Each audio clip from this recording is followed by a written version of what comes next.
பிரண்டை குழம்பு எப்படி பண்ணுறதுன்னு சொல்லி இன்றைக்கி வீடியோவில் பார்க்கலாம். இந்த பிரண்டை குழம்பு வந்து பார்த்திங்கன்னா ரொம்பவே நம்ம உடம்புக்கு நல்லது. இது நீங்கள் ஒரு வாரம் ஆனாலும் வச்சு வந்து சாப்பிட்லாம், கெட்டு போகாது. அதே மாதிரி நம்மளுடைய எலும்புக்கெலாம் வந்து இந்த பிரண்டை ரொம்பவே நல்லது. பசியை வந்து நல்லா தூண்டும். எப்படி பண்ணுறதுன்னு சொல்லி பார்க்கலாம். இதுக்கு வந்து நல்லெண்ணெய் எடுத்துக்கோங்க. நல்லெண்ணெய் இல்லைன்னா கடலெண்ணெய் சேர்த்துக்கலாம். நல்லெண்ணெயில் க்ளீன் பண்ணி வச்சுருக்க பிஞ்சு பிரண்டையாக வந்து சேர்த்துக்கிறேன். இந்த மாதிரி பிரண்டை தான் ரொம்ப நல்லது. ரொம்ப முத்தி இருந்துச்சு அப்படின்னா நார் நிறையா இருக்கும். நீங்கள் க்ளீன் பண்ணி நல்லா வந்து வதக்கணும். இந்த பிரண்டையை வந்து சரியாக வதக்கலை அப்படின்னா நாக்கு வந்து அரிக்க ஆரம்பிச்சிடும். அதனால் நல்லா வந்து இந்த பிரண்டையை எண்ணெயிலேயே நல்லா வதக்கி தனியாக எடுத்து வச்சுக்கோங்க. பிரண்டையோட அந்த பச்சை கலர் நல்லா போயிட்டு அதை நீங்கள் எடுத்து பார்த்தீங்க அப்படின்னா நல்லா வந்து ஒரு எல்லோயிஷ் கலரில் நல்லா வந்து சுருங்கி இருக்கும் பிரண்டை. இந்த மாதிரி ஸ்டேஜில் அதை தனியாக ஒரு பிளேட்டில் மாற்றி எடுத்து வச்சுக்கோங்க. இப்போ அதே எண்ணெயை நம்ம திரும்ப யூஸ் பண்ணிக்கலாம். அந்த எண்ணெயில் கொஞ்சமாக வந்து கடுகு போட்டுக்கோங்க. கடுகு பொரிஞ்சதும் கொஞ்சமாக வந்து வெந்தயம் சேர்த்துக்கலாம்.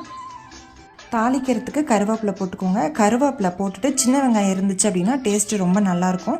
நீங்கள் கட் பண்ணியும் சேர்த்துக்கலாம், இல்லை முழுசாகவும் சின்ன வெங்காயம் வந்து போட்டுக்கலாம். ஒரு 10லேருந்து 15 சின்ன வெங்காயத்தை நல்லா எண்ணெயிலே வதக்கிக்கோங்க. பூண்டும் 10லேருந்து 15 அளவுக்கு பூண்டு எடுத்துக்கோங்க. பெரிய பூண்டாக இருந்தால் கட் பண்ணி போட்டுக்கலாம். சின்ன பூண்டாக இருந்தால் முழுசாக போட்டுட்டு எண்ணெயிலே வந்து நல்லா வதக்கிக்கோங்க. அது கூடவே பெரிய தக்காளியாக இருந்தால் ஒரு தக்காளி, சின்னதாக இருந்தால் 2 சேர்த்துக்கலாம்.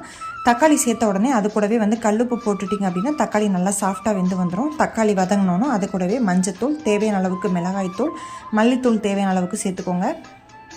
இல்லை உங்ககிட்ட குழம்பு மிளகாத்தூள் இருந்துச்சு அப்படின்னா கூட சேர்த்துக்கலாம். சேர்த்துட்டு எண்ணெயிலேயே லைட்டாக வந்து அந்த மசாலாவை வதக்கி விட்டுக்கலாம். வதக்கி விட்டுட்டு தேவையான அளவுக்கு தண்ணி ஊற்றிக்கோங்க.